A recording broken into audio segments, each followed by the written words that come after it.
কথা আলোচনা বিলোচনা করব, আপনারা কান দিয়া মন দিয়া শুনবেন কোন পণ্ডিতের কথা আলোচনা বিলোচনা করি।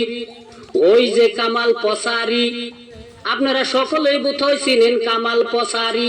উনি যে নিজে দাবি করে কামাল আজারি, কিন্তু আমরা সকলে জানি ও একটা জাইরার ঘরের আসারি। ঠিক না বা ঠিক? আইসা কামাল আজারি আখাইতার জাত, ওই শালা পর খাইকার জাত, জীবনে কিছু খাও নাই, তাই তুমি পূজা মণ্ডপে যাইয়া কপালে সেদুর লাগাইয়া কড়া বুট খাইছো, 3টা মালভোগ কলা খাইছো, খাইয়া আইসা সারা দেশের মুসলমানরে নিমন্ত্রণ দিতাইছো বলে মূর্তি পূজা করা যায়।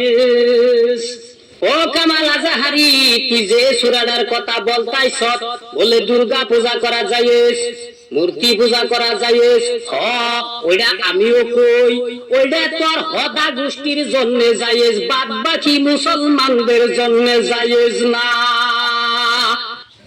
কথা কি ক্লিয়ার নাকি ভেজাল আছে?